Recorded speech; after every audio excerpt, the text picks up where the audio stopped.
Here's Carolyn Jarvis. International education has become a lucrative industry as colleges and universities scour the globe in search of students and their tuition dollars. In our country alone, it brings in billions thanks to the prestige of a Canadian degree. Douglas College, based in New Westminster, BC, is one of those schools. It went to China, setting up campuses in the cities of Shanghai and Harbin. Chinese students saw the opportunity for a Canadian education as a passport to better jobs, graduate schools, and even entry into the Western world. But as Patrick Brown discovered, there are concerns the academic standards of those schools may not be the same as they are back home. And it's led some to accuse Douglas College of handing out dubious, if not outright fraudulent, degrees.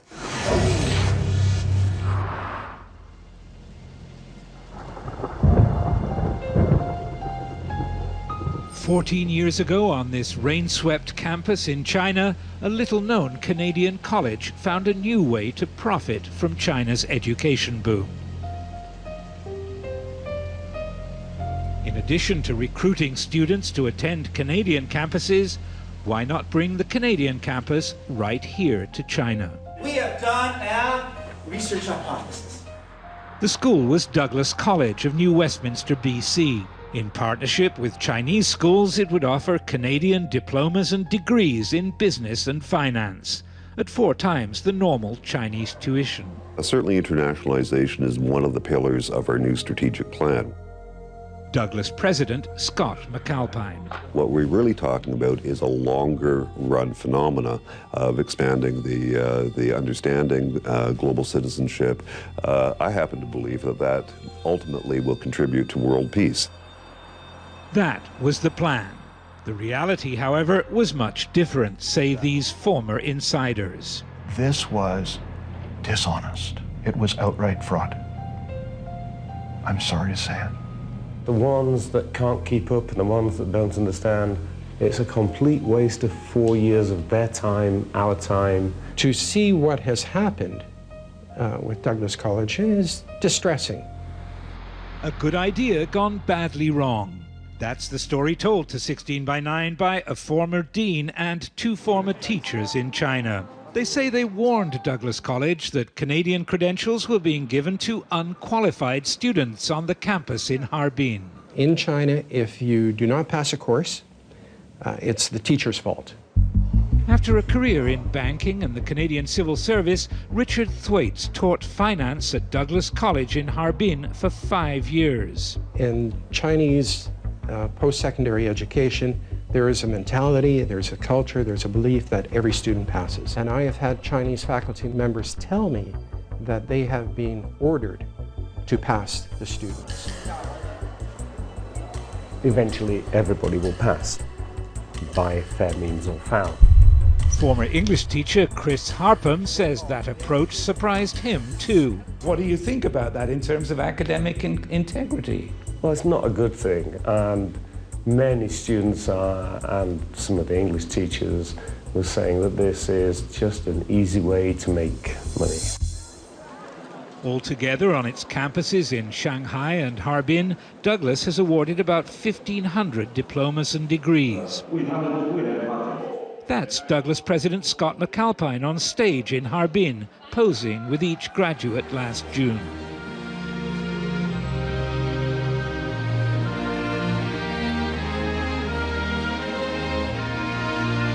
British Columbia's Minister of Higher Education, Naomi Yamamoto, also attended last year's graduation ceremony. And serves as a model for international degree programs.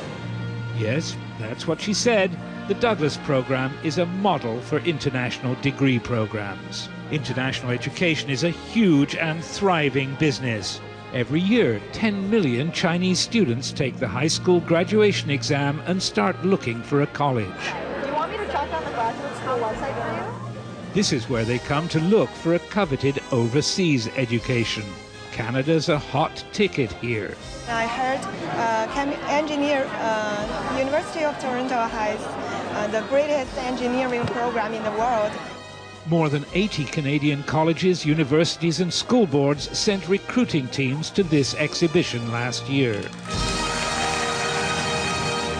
International education is worth about $7 billion a year to the Canadian economy.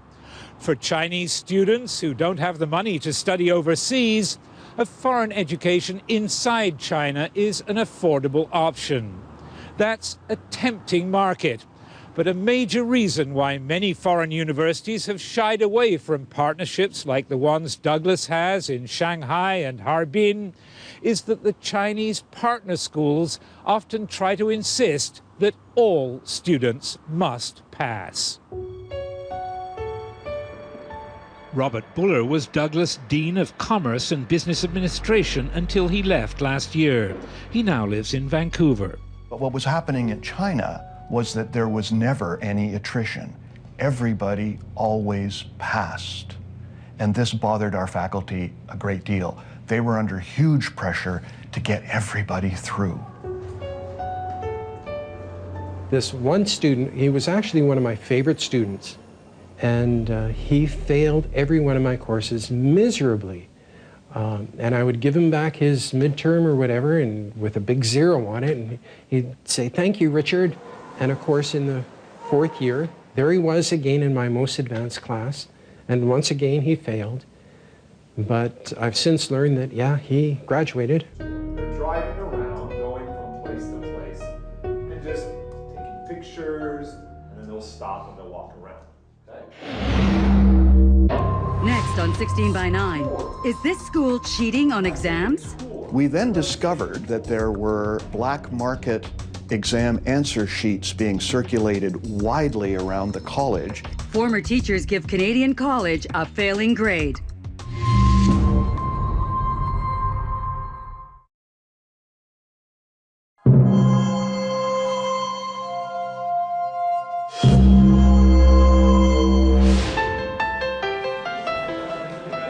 A class of Chinese students taking a Canadian course in finance in the city of Harbin, China. Almost all of them will get high-value Canadian diplomas and degrees from Douglas College in British Columbia, which offers a joint program here. But former teachers tell 16 by 9 that many of these credentials go to unqualified students. They say that bit by bit, Douglas College has handed control of the program to its Chinese partners. And those Chinese partners are manipulating the grades. Former teacher Richard Thwaites. It is an attempt to bring Canadian education system into China, but in fact what has happened is the exact opposite.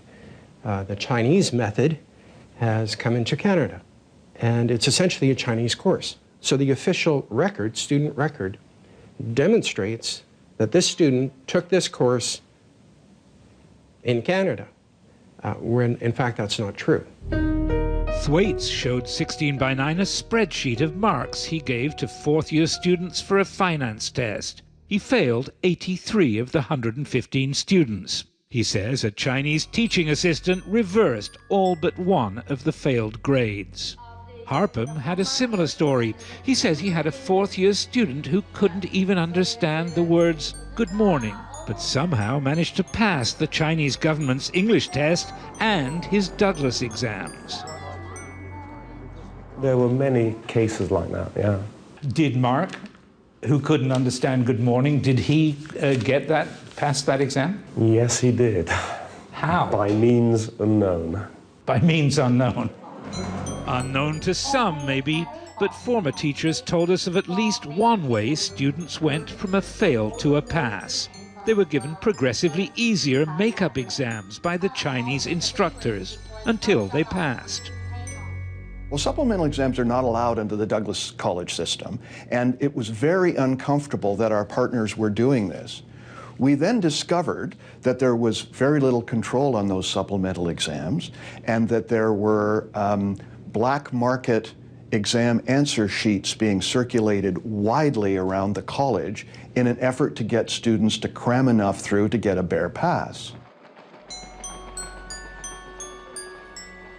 The former Douglas insiders say the college knew about the problems and did nothing for years, all the while winning awards and applause from the BC government. Here's Premier Christy Clark promoting international education on a trade mission to China last November.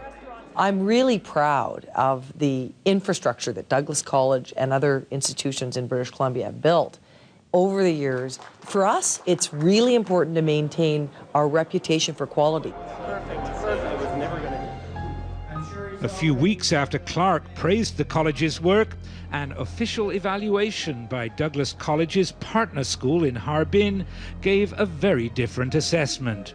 A team led by retired Professor Tung Mao Tang reported that many students can't understand enough English to pass their courses. If they don't understand the foreign teachers teaching in a foreign language, he says, they're like ducks listening to thunder. If we fail them, it's a loss for the school. But if we pass them, we're compromising our standards. It's unacceptable for the students and for the university. You're already aware of this problem. Tours. If I take a tour, everybody say tour. Tour. When Douglas College first came to China 14 years ago, all of its classes were taught by Canadians like Jeff Ward. Now there are just 2 Canadian teachers in Harbin and 2 others on the Shanghai campus. The reality is we're in China. If we had all the money in the world, it would be ideal to have Canadian teachers teaching each course. Today, 80% of the courses for the Douglas Diploma and Degree are taught by Chinese faculty, and they determine most of the student grades. These diplomas and degrees marked "Given at New Westminster" give students who studied in China the exact same credentials as Canadian students graduating in Canada. And that's just not fair, says Thwaites. Because in Canada, I know that there are Canadian students working towards the Douglas College bachelor's degree that are having a very difficult time. It's a difficult program. The students that are applying for graduate schools are actually competing with the Chinese students that are coming out of China with the same degree, and they won't get into the graduate program. So it's unfair to Canadian students.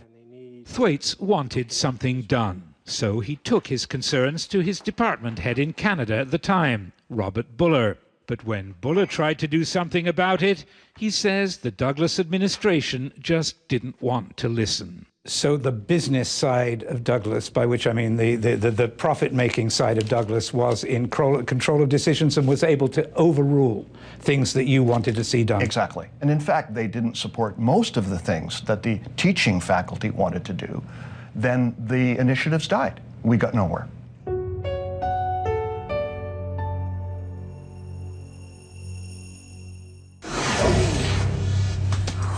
Next on 16 by 9, who's in charge of handing out dubious degrees? It says you're giving out degrees without credentials. Who authorized that? That's the question.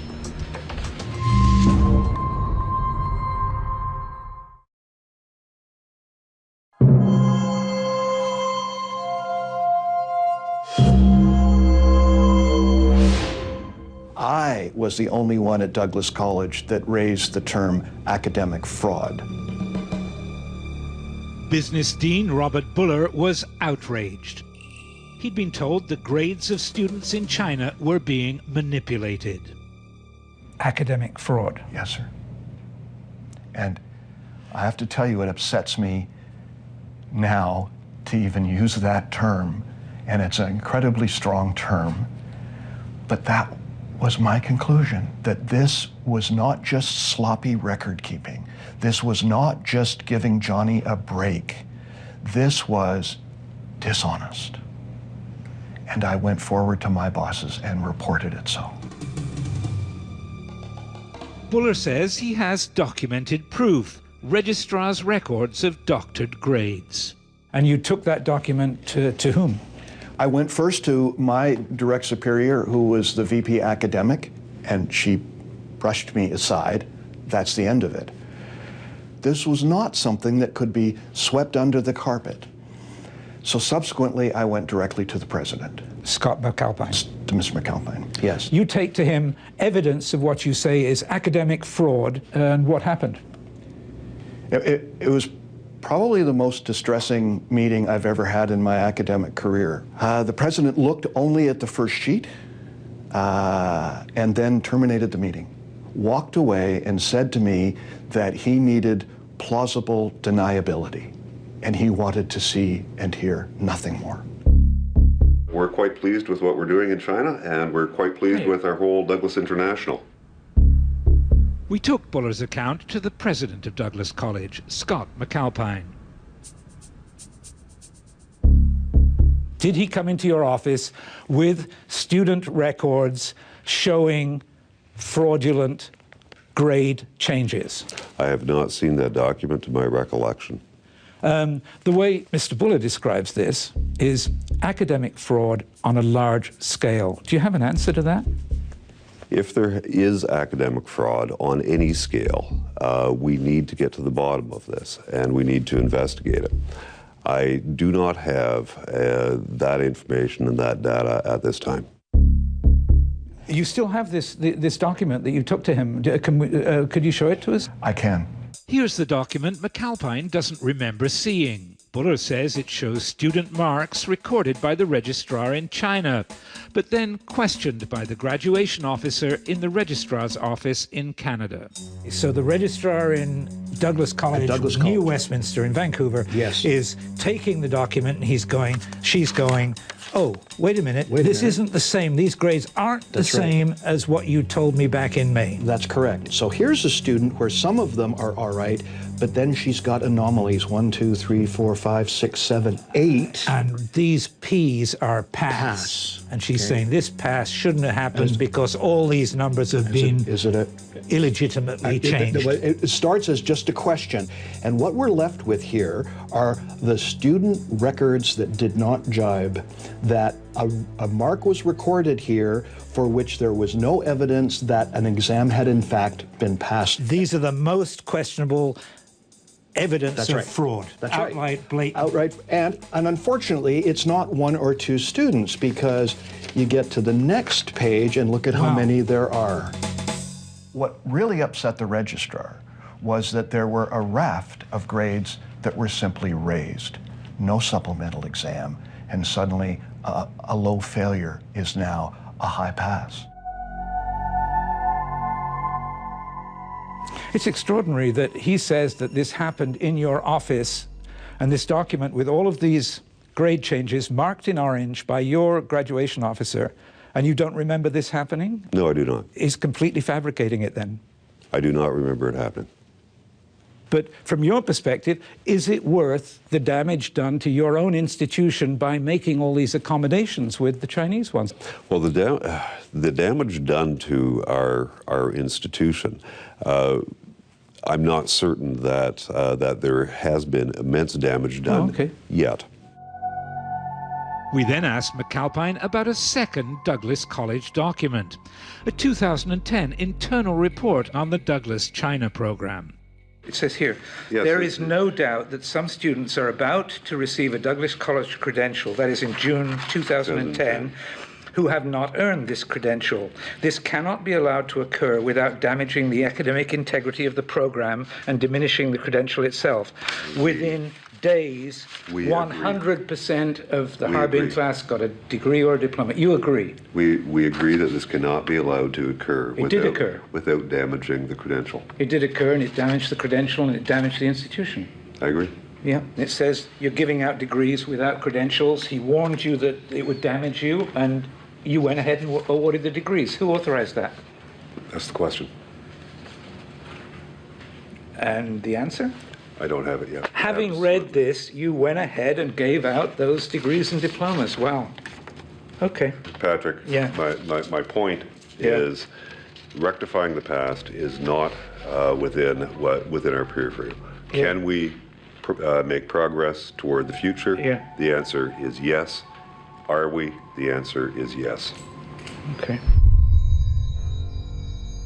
McAlpine said that after that 2010 report, orders were issued to tighten entrance requirements in Harbin and to improve the teaching of English.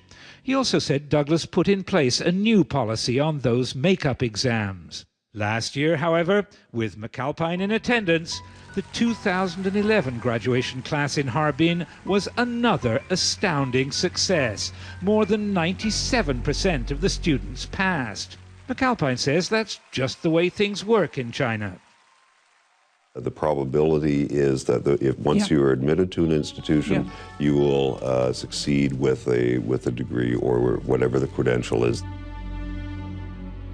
So, at Douglas College in China, where many students don't speak enough English to understand their teachers, almost 100% of students pass. Meanwhile, at Douglas College in Canada, where English proficiency is a must, only about 2/3 of students finish their 4 years with a credential. Remember BC Higher Education Minister Naomi Yamamoto? This is her handing out the degrees in Harbin in the summer of 2011. She's also the person in charge of protecting the integrity of BC's international education. We had some questions for Minister Yamamoto about the integrity of the Douglas program in China. We've been lucky with the weather. You know what? I brought you to the nicest place in British Columbia. She granted 16/9 a few moments of her time in an early morning meeting on the North Vancouver waterfront. Yamamoto said she didn't know about any problems with the Douglas China program. Well, first of all, Patrick, I think those allegations still have to be proven, and I wouldn't really want to jump to any conclusions. This is a multi-billion-dollar business, international education. If this is important to the economy of British Columbia, aren't you obliged to do a better job of protecting the brand? We've taken the leadership role in terms of actually identifying quality in education at the post-secondary level. We have a very rigorous system in place to ensure that we maintain consistent quality. I appreciate that we did get a comment. Despite this vigorous system to protect quality, 2 weeks after our interviews with McAlpine and Yamamoto, Douglas College announced that it was ordering an independent review of its practices in China. But any changes may come too late to repair a damaged reputation of a school, its teachers, and Douglas College graduates in China and at home in Canada. They're going to be looked at in a lesser light, and that's not fair. And the faculty, their work is suspect because other graduate schools are now looking at them saying, we're very unsure of these Douglas qualifications now.